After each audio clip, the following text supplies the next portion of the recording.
Hey everybody, it's Party Elite, and today we're taking a look at the brand new Chaos Dwarfs trailer that just dropped for Total War Warhammer 3, while also discussing some of the gameplay mechanics and systems that have been highlighted elsewhere as well.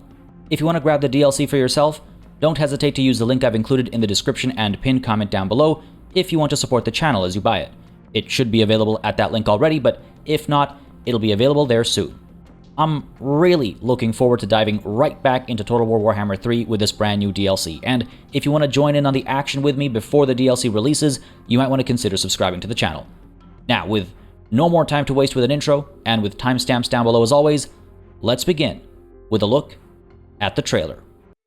Forsaken, abandoned to the dark, what choice but to follow the flame?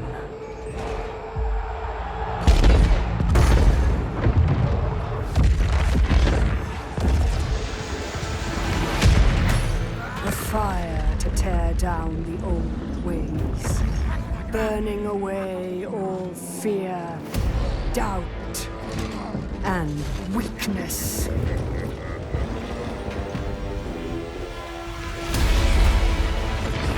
Nothing remains but power and ambition. This roaring fire will always demand more. More fuel. More sacrifice. The fiercest heat to forge the hardest steel. Destiny. Rising from within the crucible.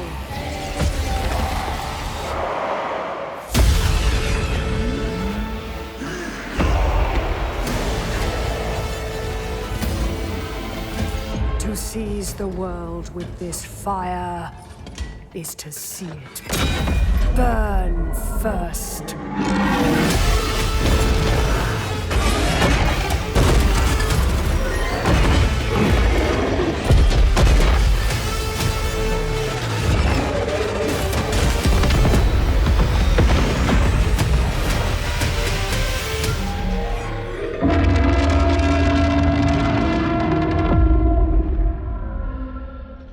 Alright, that was a pretty sick trailer, I gotta say. Maybe one of the better ones for Warhammer 3 so far, or maybe I'm just starved. I don't know, but either way, folks, the obvious has finally been confirmed, and we are in fact getting the Chaos Dwarfs. There are a few interesting game mechanics associated with them that we'll talk about in a moment, but first, let's just take a look at the units and legendary lords we can confirm from the trailer itself. Kicking us off is the Cannonade on the Iron Demon, one of the many war machines we can expect from this roster that lends itself to such weapons in particular, including the magma cannon that appears just after, making the first two visuals of the trailer centered around engines of war because, of course, they look slightly different from what I can tell, which is why I think we're looking at two different units here, and I suspect the primary difference is going to be in damage type, where the magma cannon does fire damage, and the regular cannonade probably does, armor piercing or sundering damage instead. They might have different firing arcs as well, based on the visuals we're seeing in the trailer, but it really isn't all that much to go on. The shot immediately after is extremely telling, since it shows us a pretty expansive army. We'll talk about everything we're seeing here when the close-up shots come, but this establishing shot confirms things that might otherwise have been up in the air. This shot shows us bull centaurs on either side, cavalry units that I expect to be quite fast and devastating on the charge especially. I suspect reduced armor and melee defense skills might balance that out. Not to say that those stats will be particularly low or anything, but just low in relation to the Chaos Dwarfs themselves. I'm not sure if we're seeing two variants here, one double axe unit type that is anti-infantry, and a great weapon type that's armor piercing instead. It's possible that they're just the same unit with some visual variety, but it's hard to be 100% certain with such a fast-moving shot, and it's a trailer anyway, so it could be anything. Aside from them, in the center, we have a unit of Devastators, Chaos Dwarfs equipped with blunderbusses, who I suspect will remain capable in melee should push come to shove. They'll be slow, of course, but I think they'll dispatch of armored enemy units particularly quickly, though I am curious if they'll have somewhat limited range considering the fact that they're using a blunderbuss. There's no word on bazookas or inferno guns as far as I can tell, not yet at least. Next up, we see Orc and Goblin Slaves. I imagine they'll be two separate expendable units, and we actually see orcs charging the battlefield in the opening shots of the trailer, confirming to me at least that they will in fact be a battlefield unit. I'm not sure if we'll get multiple variants like with and without shields, carrying bows, etc, etc, and I'm not sure if we'll get black orcs as well, though that would certainly be interesting. What we see here looks like units that seem to lack cohesion, and I suspect they'll be slightly faster than the Chaos Dwarfs, but not nearly as fast as, say, the Bull Centaurs, of course. These orcs are currently laboring away though, so I do wonder if there'll be the option to quickly raise entire slave units while taking a hit to your economy, bringing a bit of a balancing act into the conversation. Either way, separate to the slave orcs and goblins, we see some hobgoblin slave drivers here as well. Now, these guys could be from the Sneaky Gits tribe. That's a specific tribe of hobgoblins who participate in Chaos Dwarf society while also trying to manufacture its collapse because they're just fans of betrayal, really. If they are in fact the Sneaky Gits, I imagine they'll have poison attacks and stalking, and they might even be unspottable. I don't think they'll be unbreakable, and I suspect they'll have relatively low armor as well, and that'll make them great support units but not necessarily able to hold the front line on their own. Next up, we have Zhatan the Black, legendary lord leading almost undoubtedly from the Tower of Zar itself on the campaign map. He'll be an infantry lord on the battlefield, and I wouldn't be surprised if he causes fear and terror too. He'll be slow, of course, but extremely heavily armored, and he'll be a very capable melee fighter with great damage output, and I suspect he'll have access to his Black Hammer of Hashut to cause even more damage output, his Obsidian Armor for some extra armor, and the Onyx Amulet to buff his magic resistance. CA has really toned down the number of quest battles with Warhammer 3, which is kind of unfortunate, so I'm not sure which of these items will be from quest battles and which will be available just right off the bat. Either way, he looks pretty cool in the trailer, and he immediately earns himself a spot in the Book of Grudges, but I get the feeling he doesn't really give a damn. The next shot confirms Hobgoblin Wolf Raiders, who will be the other extremely fast-moving ground unit in the roster, likely great for taking out enemy archers and stragglers, or for running interception on enemy ranged cavalry. I don't think this is Gorda's Backstabber himself, but we know he's one of the legendary heroes in the DLC, able to fight on foot and on wolfback. He bolsters hobgoblins in any army he's embedded in, with abilities and upgrades that allow for vanguard deployment for all hobgoblins in the army, a constant flow of ammunition, and even battlefield summoning capabilities to tie down enemy units or assist in the fighting when otherwise needed. It's cool that we're getting Gordas here, but I do think it's a bit of a bummer that we're only getting 3 legendary lords, but we'll talk about that a bit more in just a little bit. The next few shots showcase the manufacturing of some war machine, and I wonder if this doesn't hint at customization and manufacturing mechanics, kind of like rune forging except for war machines. We see, I think, a Demonsmith hero character here, perhaps forging a demon-forged weapon. These guys will likely wield the lore of fire, metal, death, shadow, and Hashut, depending on which one you've recruited. And of course, the lore of Hashut is a new lore of magic dedicated to the Chaos Dwarfs. By the way, I'm probably butchering the pronunciation of Hashut, I'm not sure. So if you know, feel free to let me know in the comments down below, and I will gladly correct myself. Either way, I'm not sure if these guys will be heroes or generic lords, but I suspect they'll be decent in melee as well as from a support perspective, providing spell support, and that'll make them a blend of a sort of caster melee type. Immediately afterwards, we see what looks like a Dreadquake Mortar, a fear-causing piece of equipment with, I imagine, decent range, a high arc of fire, and devastating but potentially inaccurate armor-piercing hits. What's cool is the context of the trailer here. Is this just fluff, or are we going to be able to customize our war machines with a choice of weapon mounts, like the Dreadquake Mortar, the Magma Cannon, so on and so forth?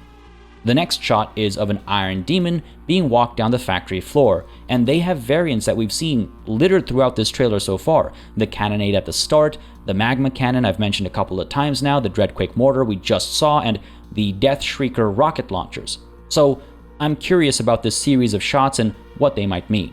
That aside, we also see here the Chaos Dwarf Skullcracker, which, I believe, was actually a Forge World model.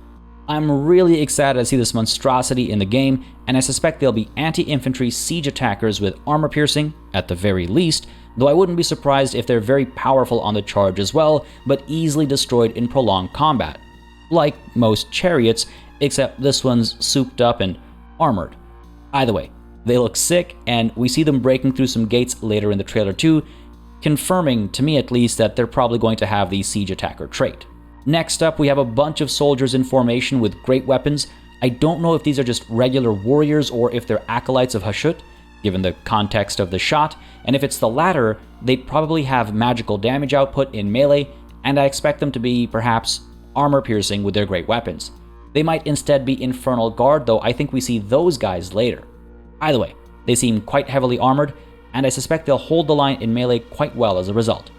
The white-bearded individual in the middle there, though, it seems to be just a generic lord to me, like a melee lord who, you recruit for military expeditions that don't necessarily call for a legendary lord taking charge. And here we have Drazhoath the Ashen.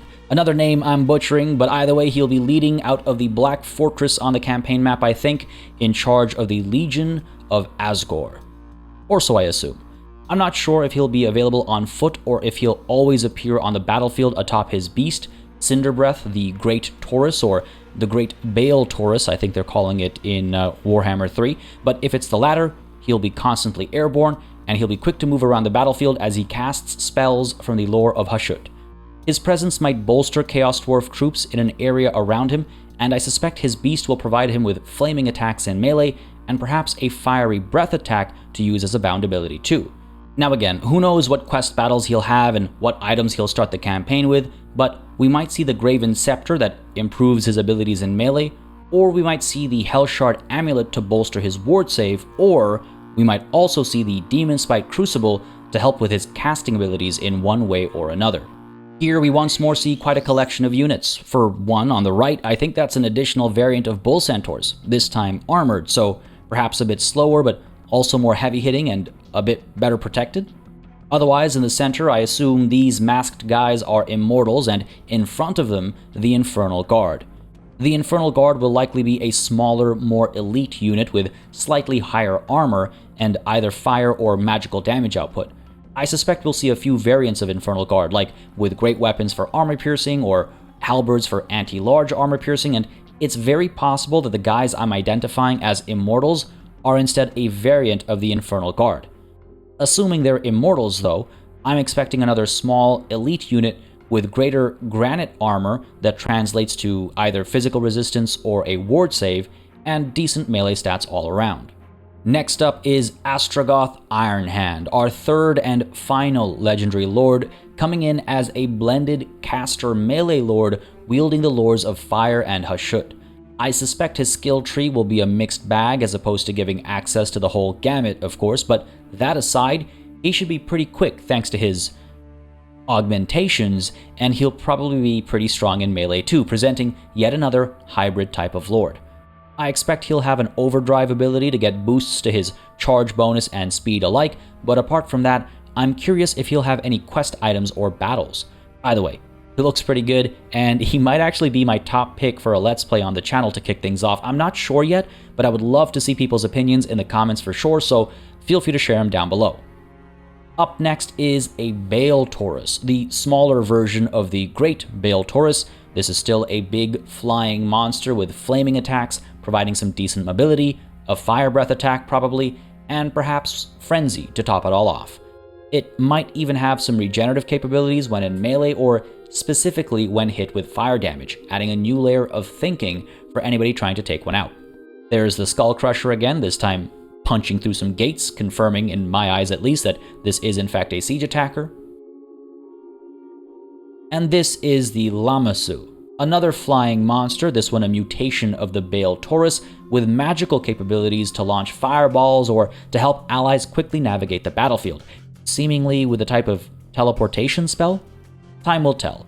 They might have a breath attack too, though I think this is just a melee attack animation that you're seeing on screen right now, a situation you'd likely rather avoid since these guys aren't going to be great in melee, unlike their unmutated Bale Taurus counterparts. Next up, we've got what looks like the Kadai Fireborn, and they look absolutely sick. I love these models, my goodness. Now, they might have all the traits that come with being demonic, which would be quite interesting, and they'll have flaming attacks as well as a fairly high fire resistance, I think. They'll be among the faster units in the roster too, though lacking in armor by comparison, and again, I suspect a smaller unit size here too, especially based on something we see in a later shot. This shot, to be specific, where we also see a couple of airborne sorcerers on their mounts, as well as a larger army in general, where you can kind of see the lack of cohesion among the orc slave units and how much smaller some of the Kadai Fireborn units are, for example. But moving on from all this, we get the Kadai Destroyer in all its glory, looking bigger than a war mammoth and extremely intimidating as a result. Expect demonic traits, fire attacks, fire resistance, and some great damage output stats alongside decent speed and a decent charge bonus. I think this thing is going to be extremely expensive to recruit. If you can even recruit it in sort of a regular fashion through, construction, you might need to do a whole lot of other stuff to gain access to even one Kadai Destroyer, and you might even be limited on the campaign map at least to how many you can have just because of how just amazing this thing might be. It'll be extremely difficult to take out when on the field, and it has to be balanced somehow, right? So maybe it'll have reduced melee defense stats, or again, maybe it'll just be extremely rare to acquire one of these, but my goodness, does it not look amazing. Now, apart from everything we saw in the trailer, the blog post on the Total War website highlights a few of the campaign mechanics we can expect to see too. It sounds like one of the key resources for the Chaos Dwarfs is laborers, a very polite term that Creative Assembly is using to refer to slaves. But I doubt the Chaos Dwarfs have pension plans and stock options for the people they grab on the battlefield, so I'm gonna call them slaves. These slaves are then sent to mining outposts to harvest raw materials, which are then used to build the more advanced buildings and war machines. Maybe that's where the Kadai Destroyer comes in. It requires raw materials to produce rather than the regular treasury and your usual turn-based recruitment systems. Either way, this whole loop of acquiring laborers or slaves or whatever term you want to use and using them to acquire raw materials is completely separate from the treasury itself, which is full of your usual money that's earned from winning battles, from building outposts, using factories, and interestingly, selling weapons using a convoy system that might work like the trade system for Cathay, or it might perhaps be something more involved. I'm not sure, but I do think it's really funny that you get to play as an arms dealer faction to make bank and then go to war. There's just something amazing about that to me.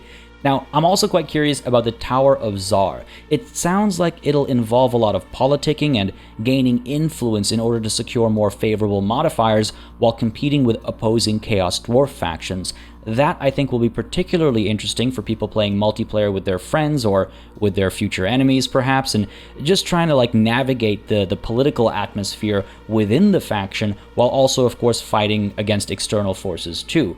Not to say that won't be interesting in single player, but I'm just quite curious to see how exactly it plays out, and if it's just a matter of a couple of button clicks every time you acquire enough influence, which you keep acquiring when you win battles. It all boils down to being rather simple mechanics sometimes, so I'm really hoping for something complex and involved here. All in all, though, the Chaos Dwarfs are looking pretty good, though I will say I'm very concerned about the fact that they're coming up a little short with regards to the number of legendary lords, with just 3 legendary lords and a legendary hero in place of a 4th lord. I'm really hoping this isn't the future of faction DLC, especially if it's going to be priced the same way as prior faction DLC. An additional legendary lord comes with added faction mechanics, added lord army mechanics, and an additional start position for Immortal Empires as well as the Realms of Chaos maps, both on top of it all. So legendary heroes are just not at that level, and I sincerely hope that the price will reflect that, though of course I have my doubts. Shrinkflation is the name of the game these days. I just think it's silly for it to be hitting digital content like this, and I would have liked to see a 4th lord here. God knows there are many options. God also knows there are many excuses to sort of divert attention from those options, but I think there should have been a 4th legendary lord here, and I'm just a little concerned about the future of this format of DLC. Naturally, one less lord now means another lord that can be packaged as separate DLC and sold to you down the line. But be that as it may, the shift to having less for the same price tag just rubs me the wrong way. Maybe I'm just a little extra wary about this move because of the current situation in the world with the price of everything going up. And hey, if this cut means that they're able to afford 9% raises for everybody at Creative Assembly to keep up with inflation, that's fine by me, but I don't think that's the case. We'll see how CA plays things going forward, but of course, if people keep buying, there's no reason for them to change course. That issue aside, I am very much looking forward to the Chaos Dwarfs. They seem to be quite well done and fleshed out here, and I cannot wait to kick off a fresh Let's Play on the channel as soon as possible. Again, if you're interested in that, go ahead and subscribe, and if you're interested in grabbing the DLC for yourself, check out the link in the description and pinned comment down below.